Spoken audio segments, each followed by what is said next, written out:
Just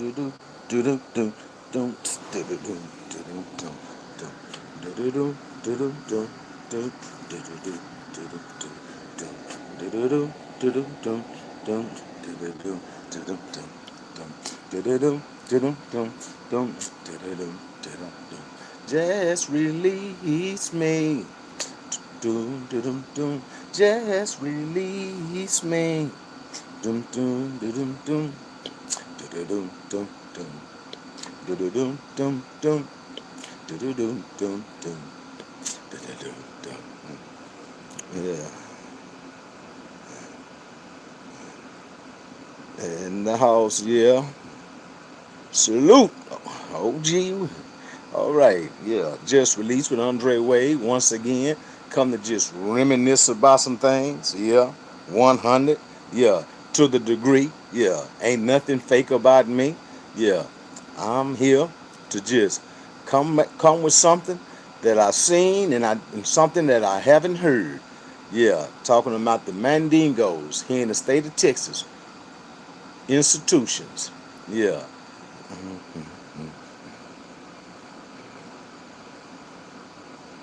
Oh yeah, yeah, since the beginning, huh?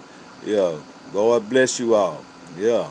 Giving praise to God today for another blessed day, another opportunity to be able to just reminisce about what took place inside of prison while I was there.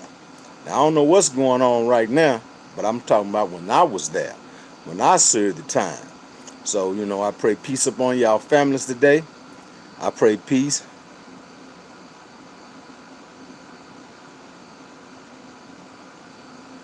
Yeah, that's real, man. That's real. That's real, and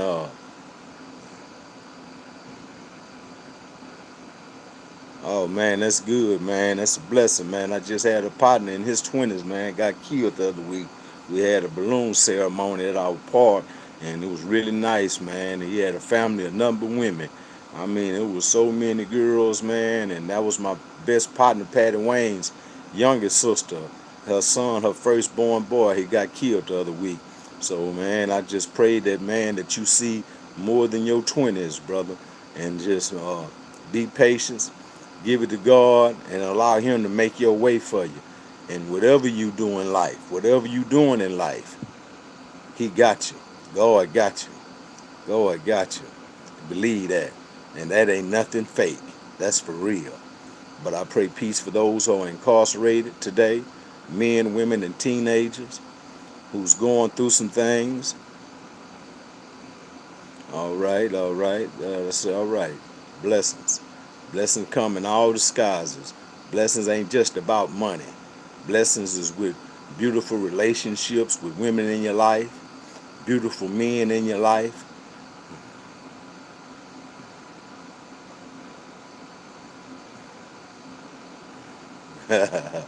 Well, I'm gonna hit y'all with a story that that took place in my life. I told you in some of my videos that I was in the game, not game, and being in the gang in prison is is something else when you're a neutron. But I was neutron, but I was affiliated with so many gang members, and they loved me. They treated me like brothers. I'm talking about Crips, Bloods, Mandingos, Mandingo Warriors, which I tell you was one of my best partners. He was like an uncle to me. They called him Buckwheat. Buckwheat was out of H-Town.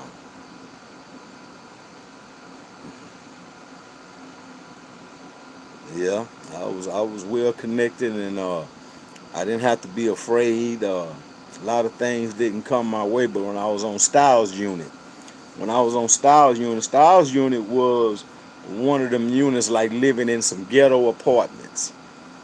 Everybody was after something. The women, it was more women than male officers that worked there. And those women was coming from Louisiana, and they was out of Beaumont, Port Arthur.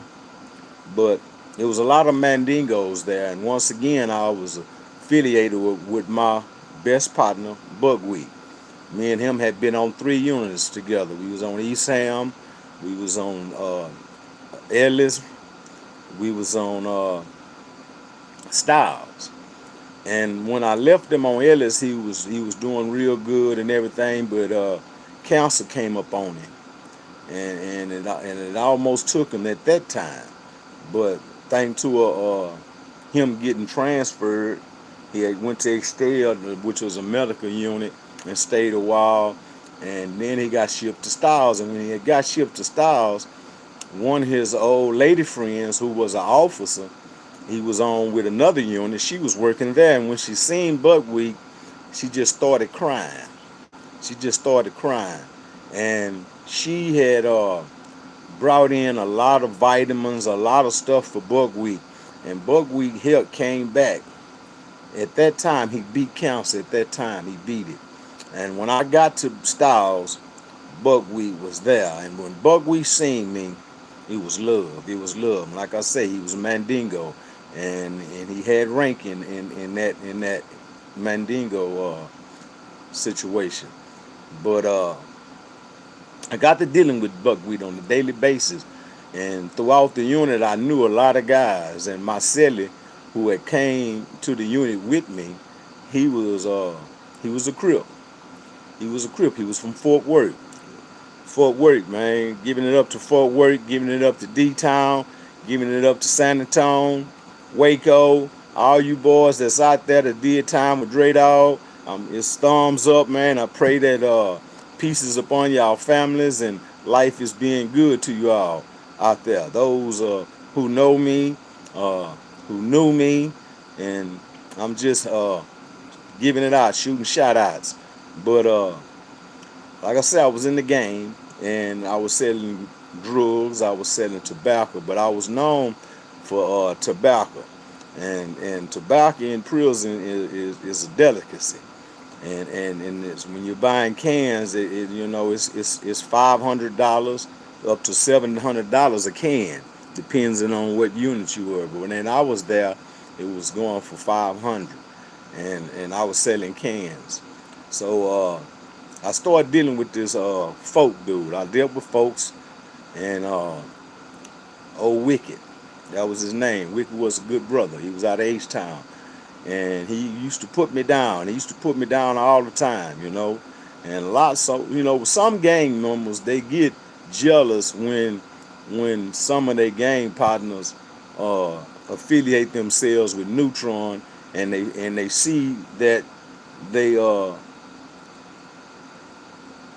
local or whatever is showing the Neutron more love. But I was so useful, right? And I knew that a lot of guys used me because of what I could do, because I was SSI. And I used to make my own jobs to where I can go from building to building, from side to side of the unit. I was able to move around, and I did a lot to where I was recognized by the administration, and so I was given that leeway. And so many people knew I had that leeway. And the communication on Styles was by phone. Everybody had phones, basically. And you was able to call. So a lot of guys used to call for Dre Dog. So one day, old Wicked was waiting on a drop. And Wicked used to get cocaine and everything. He got everything. And so that day when he had got that drop, everybody that he was gonna have, selling for him or who was buying, they was there in that cell on medium custody. This was medium custody. And we used to jack our doors. We used to pay the maintenance guys to jack our doors to make them look like they was out of order inside the picket, and that costed $50 a green dot, or $50 some weed, or a couple packs. That's just how things had got done over there on Styles at that time, because it was so much drugs. You can walk on the tank and you smell crack. You smell crack in the air. Everybody popping their doors out, ain't got no business out. It was just, and the administration of women that was working now was so down. It was so down. I told you it was like living in some ghetto apartments. Seriously. Doom dum doo dum doo doo dum. Doom dum doo dum doo doo dum. Just release my hair. Ha ha ha ha. And it really was a dope fiend dreams. It was Styles was a dope fiend dreams. You came to Styles, I'm talking about people didn't even hardly go to chow. People didn't hardly go eat. We bought food. The kitchen workers brought them bad burgers to the house and sold burgers. The women was bringing in shrimps, steak, whatever your choice was you wanted to eat. Whoppers. I'm talking about Big Jacks. We ate it all. We was living in the penitentiary and not worrying about anything because money was so good. And I dealt with a lot of the homosexuals, the homosexual tanks,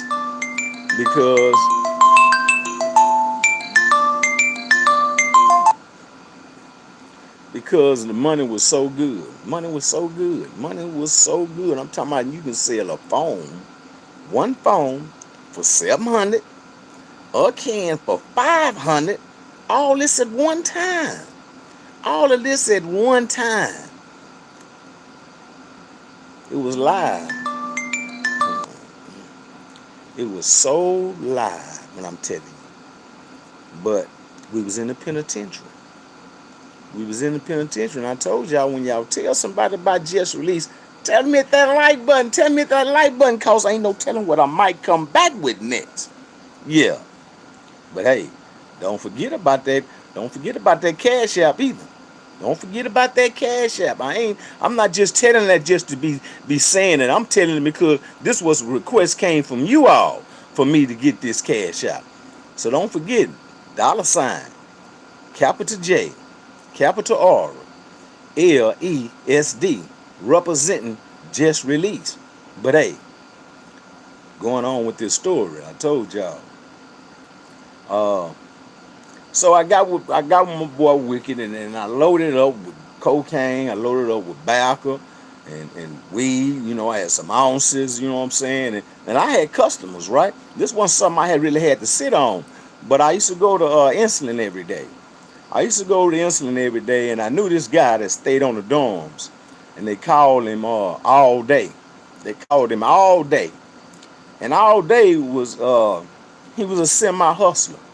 And I knew them guys out there in the dorm, they be buying things, right? So I gave all day some cane. I gave him some tobacco was for itself because he smoked the cigarettes. So when I gave him a couple ounces to go out there and sell. Well, that first day I gave it to him that morning. That evening he paid me for the weed.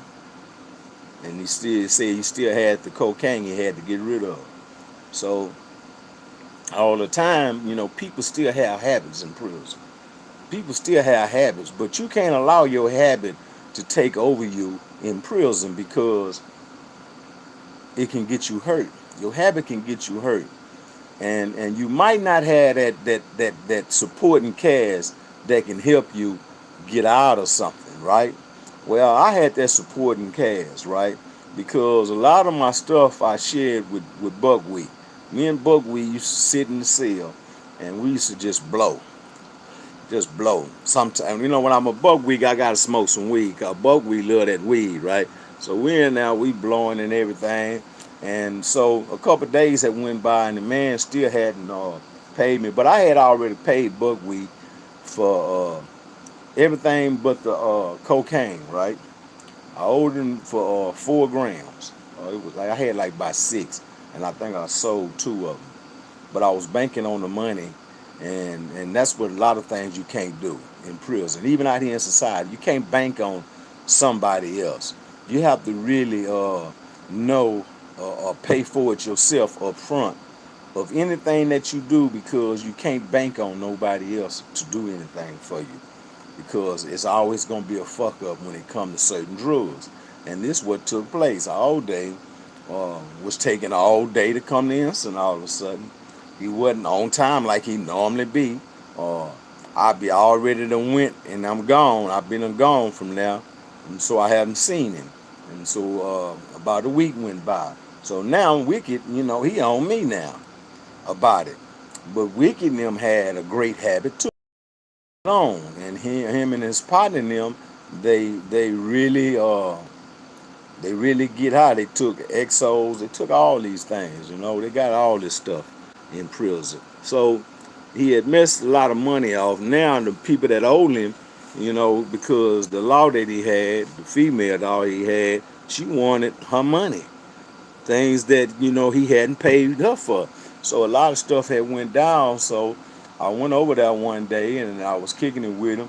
Everything was going good until he got that phone call. When he got that phone call, and he was like, Mr. Moffat or something, man. But the broad was really handling Wicked, and he didn't like the way she was handling it, but he didn't express it because he wasn't that kind of guy, But he ended up going off on me and his other partner of mine, as if I just owed him a whole lot of money. I never owed him anything outside of this day because I normally had got it paid for it up front or it was given to me. But this was the first time I really dealt with him on cocaine level, and it's something I really shouldn't have gotten into because I was a tobacco man and everybody on the farm knew I was a tobacco man. If they needed tobacco, when nobody had tobacco on the farm, Dre Dog had it. Dre Dog had it, and they had to do number call, and I brought it to them. I brought it to their doorstep, and I was affiliated with a guy that was from Detroit, and who had a lot going. He was Muslim, and he really had one of the greatest police females on the unit, and she was really awesome. But he ended up getting transferred, and my relationship with her kept going. So I was able to score cans. I used to get this woman to 2,300, 24, $2,500 down there at a time of green dots. And my drops came in regularly of tobacco. And I was on medium custody, so I'm living on medium custody or whatever with these close custody guys, and that's housed next door. So it's so much money because all you had to do is get a green dot. All you had to do is get a green dot. You didn't have to get no visitation. If you needed to use the phone, I would bring the phone to you so you can use. That was chargeable. You get charged for using the phone. I had to bring it to you. And you talk to your people. They got the green dot, and it was just good. It was a good hustler, and it was a hustler that the administration didn't even know about at this time until them snitches started giving us up. They started giving them up because they make buses, but never got found no cash. And wardens is used to, getting a bunch of cash. But this time over here at Styles, they couldn't get none because we was green dots and Western Union and all that old type of thing on their butt. We went to another level over there. So, and at this time, Styles was the number one country band unit in the state of Texas, and no units around America. Hold on, hey,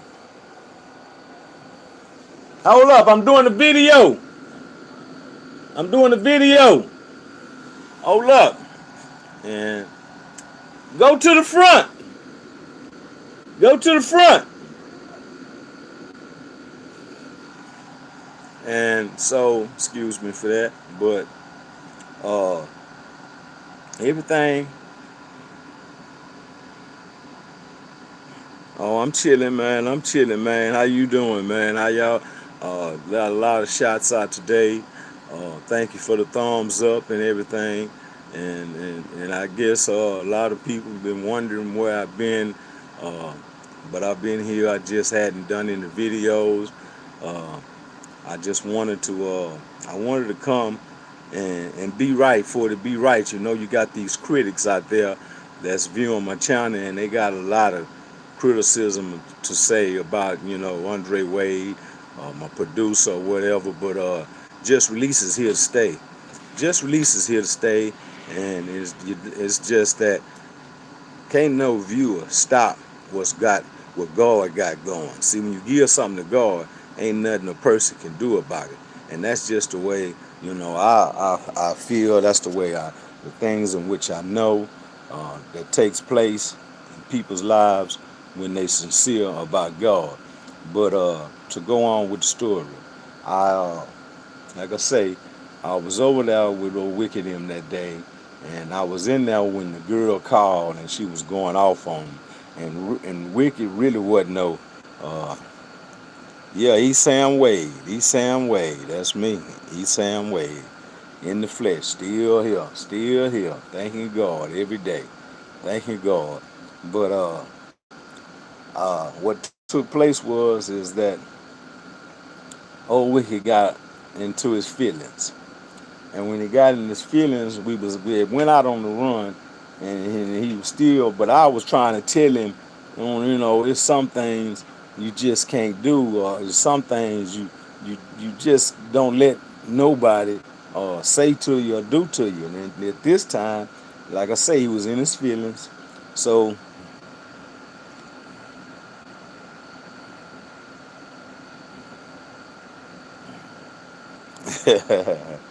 Yeah, they got little things they been wanting to say, you know.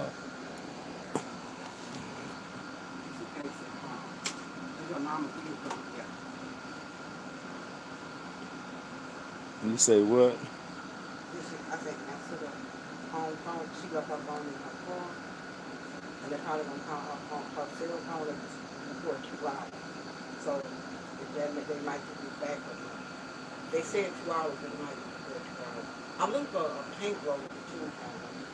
It's a paint roller in this room right here, brand new.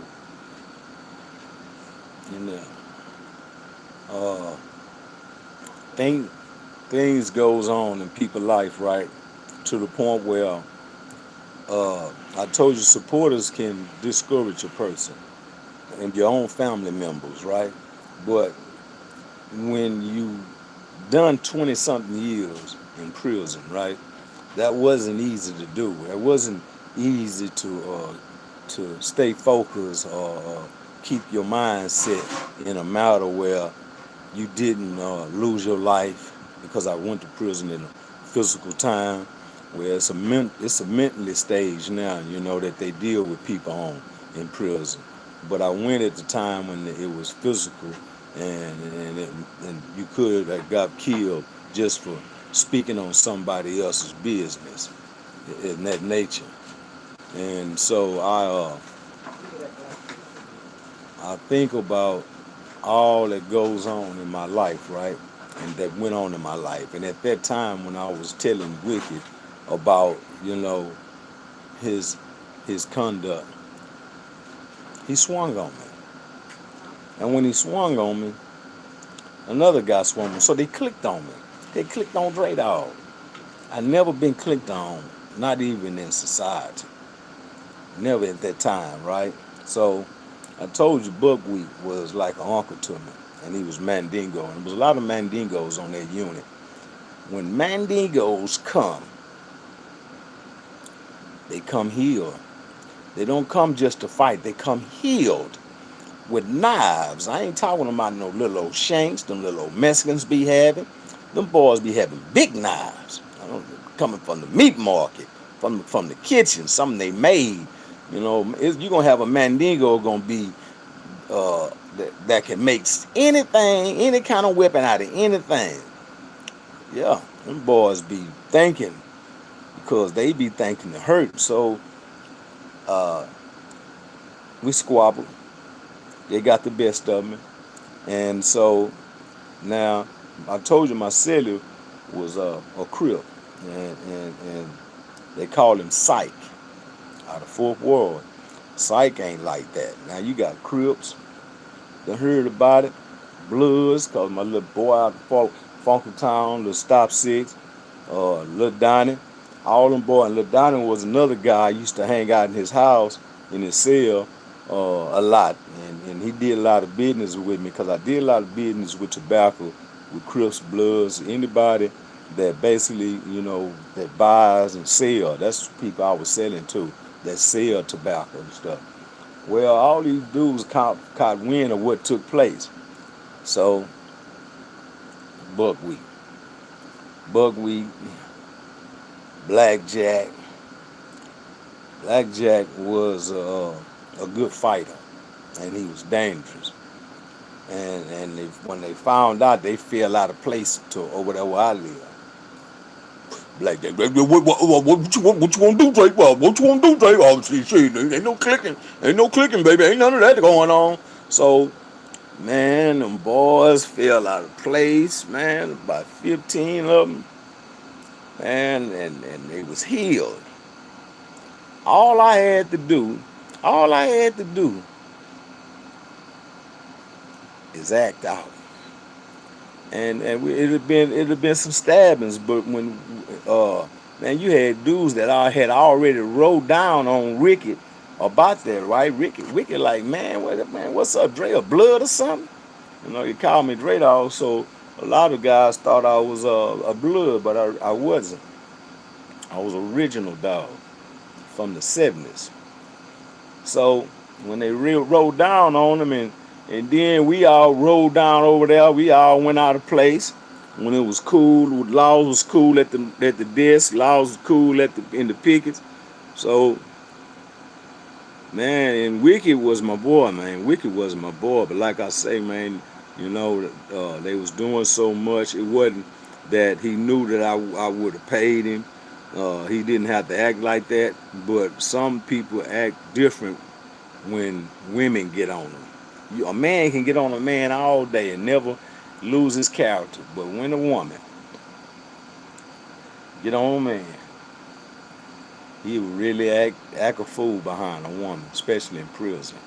Especially in prison, dudes will fight you behind a woman that's not even yours. Go home to another man every day, but you ready to kill somebody that you live around with every day, all day. And so much came out of that incident. But when Wicked found out how affiliated I was, and because it wasn't a neutron that tried to come in, they had a guy named Red Rum. Red Rum was a blood. Red Rum was so much of a fool that when the trainees come to Styles, the administration tell them about Red Rum. He is not to be messed with. Red Rum would act, but Red Rum was chilling. But Red Rum, if you was real, you see, you didn't have to be a blood with Red Rum. Red Rum, he was from Houston. He was from Houston, and you can say he had that H Town way of life, where if you was from the H, man, you was accepted up until you show differently that you are moral. Because all dudes out of Houston ain't real. All dudes that was out of Houston wasn't finna go fight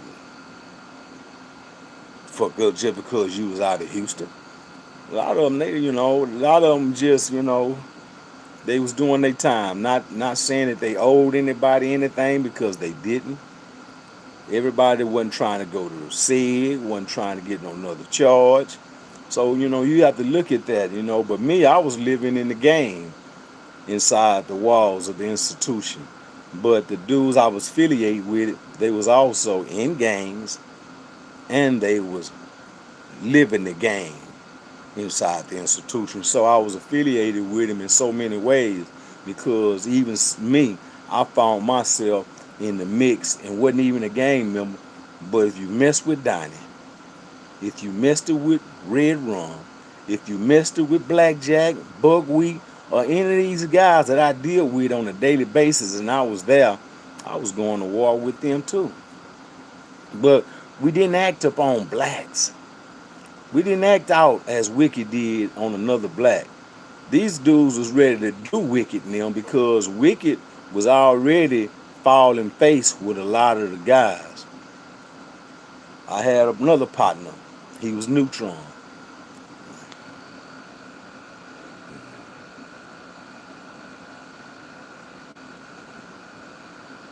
Yeah, that's right. It's crazy, but uh, living in prison, once you uh, carry yourself in certain manners, indulge yourself in certain things, then it's so much come with you happen to uh, play that role in which you are conducting with these guys. Because, man, hey, man, I was on McConnell unit, was a lot of Hispanics, but it's a lot of blacks.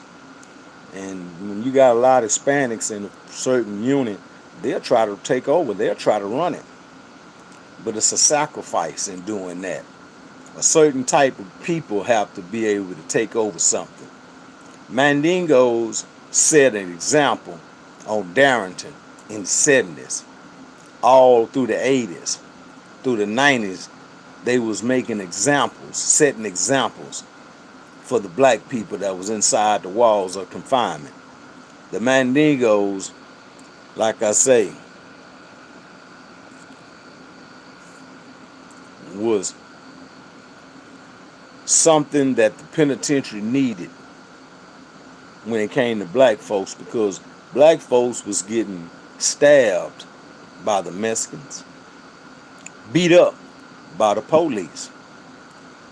Even though the blacks was able to fight or whatever and try to protect themselves, but with the Mandingos, they had something else to hold on to and look forward to if they got in trouble. Because, see, you didn't really have to know the Mandingos to go to them with a problem that you having with the white boys, with the Mexicans. Because the Mexicans, you know, they was dangerous. They was a dangerous group of people, and they still are in prison. But they act out stupid. They conduct themselves, because if you got 15 of them in one place, they gonna be trying to run something. And the blacks just feel that they can't be ran by no other race of people in prison. That's just the way they feel. Yes, there's many youngsters that's right now today. There's a lot of young Mandingos, warriors in prison, and the shield, they wear a shield, and the shield has changed 7 times, but Mandingo warriors can be noticed by their tattoos, the tattoo in which they wear, which is a shield, and the Mandingo, like I say, they are more settled people, men, because they're not easily picked upon at just joining their gang. So they're gonna watch your character. They're gonna watch how you conduct yourself, because they're not about drama. They're not really about drama. They lay back. They will answer whatever the administration, whatever the Mexicans or white boys come at them with.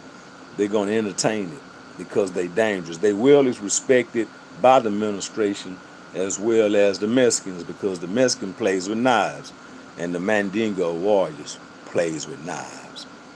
And when they go to war, it's going to be shut down. They're going to shut down something.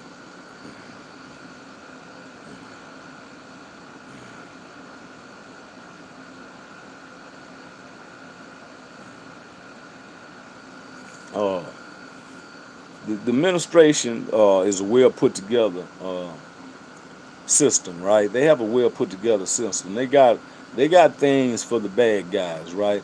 I told you they start building these new prisons. Hey, how you doing? How you doing?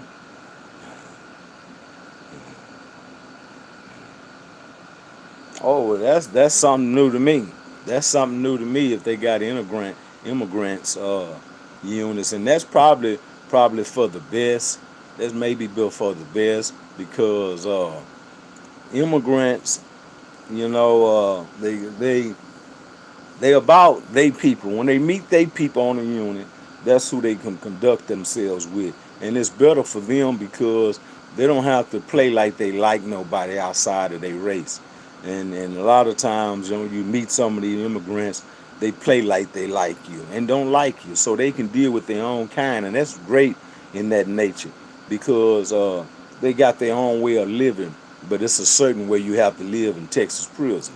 I don't care where you're from, because the first thing you might say is, man, they don't do that where I'm from. Well, that's the way they do it in the state of Texas, and that's going from the inmates to the administration. It's totally different than any other state. You have people in other states that really look down upon.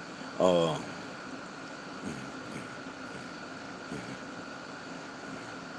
all right, all right, all right. Yeah, but I ain't. I'm here to tell you. I didn't see. I didn't. I see that, but I didn't receive it. I didn't receive it. I didn't receive the last one that you placed. I don't know where you placed it. I didn't know. I don't know where you placed that. And I didn't receive the last one. So I don't know. I don't know how you doing that, uh, but I didn't receive the last one. But God bless you. God bless you. Because you know what? Every time you come, that's what you do, and I appreciate that. And I really do. But and that's that, and then my cash out is dollar sign capital J capital R LESD, representing Just Release. And I told y'all, when you tell somebody about Just Release, tell me hit that like button. Tell me hit that like button, cause ain't no telling what I might come back with next. Yeah, but hey, uh, the immigrants. And that's really good because they had this thing.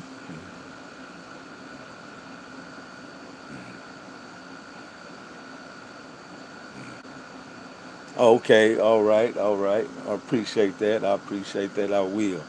And but anyway, uh, man, it's just like wow, things that goes on inside of prisons, things that you see, things that you hear about that took place on another pod, another tank. You know, uh, anything drastic that take place, right? Anything drastic that take place inside of a prison or where you at, where you assigned, or maybe even from another facility because the system is so corrupt with phones throughout the system. So you can get transferred to another unit and a person can make a phone call to that unit you came from and find out what type of guy you are. Now I can't too much speak up on the women's prison, but I know it's a lot of things that goes on in the women's prison as well as the men's prison because they women and they have men working there. So you got these women that's ain't on drugs. They fine, looking good, smelling good over there in them units. The men can't hold a composure. I know. Hey man, I couldn't do it. I couldn't work among no bunch of women like. Oh no, Lord, no, man. The women is something else. And when they want to really gain something, they gain it. They gain it. They get it. Yeah. Shout out to the women too that's been to prison, that's watching Just Release. I'm praying peace upon those who you left behind in prison, just as well as the men who left someone behind in prison that they really cared about, done a lot of time with. Because when you do a lot of time with people, right, you become like brothers to one another. You come like me and Buckwheat was. Me and Buckwheat, we was real close. We was real close, and it just wasn't because of being a Mandingo. It was because of who he was as a person, because he was a very good person. But he died. Buckwheat died, and council came back up on him and took him this time. But I had the opportunity, a great opportunity, to really live and laugh with Buckwheat. I really did. I had an opportunity to live in prison with Buckwheat, who also had a lot of time, but we survived. We had survived. He had went home and everything after doing all them years, but he came back. He came back and he died in prison. But my shot go out to his family. I loved him like an uncle. I love Buckwheat like an uncle. Buckwheat was a really good man to everybody. To everybody. But I was telling you about a guy. His name was Santee. Santee was out that age, and he was a big fella. Santee broke that relationship with Buckwheat. And when that relationship had got broken between him and Buckwheat, it seemed like everything started going down on Santee. A lot of stuff had happened to Santee. But Santee was a good dude, and he had a good heart. But Santee was a schoolboy. He used to be a running back, a great running back in high school. Could have played probably pro ball coming out of high school. But Santee had a different mentality than a lot of us because of his nature of being coming up. His upbringings plays a role. Our upbringings in every neighborhood are straight up different. There's no neighborhood the same. Each one of us that was brought up inside of a neighborhood, we was given different beliefs of things, of how to do this and how to do that. But the sad part of it is that each one of us ended up in prison because of the things that we was taught coming up as a youngster. Some of us got the death penalty. Some of us got life sentences. Some of us was given 40 years, 50 years, 30 years. But this is the great part of it, is that a lot of us was just released. We was released from a place that was hindering our growth. We was released from a place that took so much life out of us that we wasn't able to produce families. We lost family members being incarcerated. There's so much that took place in our life that if you are young, as this young brother is watching my channel who's in his 20s, life is on your side. Life is on your side, my brother. It's so much that you can gain. It's so much that's waiting on you that's right and not wrong.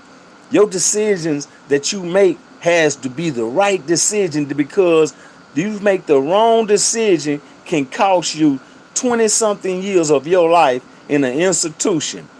And you can gain the institutional mindset. And if you gain the institutional mindset while doing that time, guess what it's going to do to you once you become free? Once you become just released, it might hinder you even in society to the point where you feel like you want to go back to prison because you feel more safer there than out here in society. Free, being free is the answer. Doing things that could better yourself as a man, that can better yourself as a woman, is far more greater than growing up in a prison situation that's not even right for no man or no woman. Hey, I tell y'all, when you tell somebody about just release, tell them hit that like button. Tell them hit that like button, because ain't no telling what I might come back with next. Don't forget about that cash shot. This Andre Wade, and I'll be back with something else. Bam.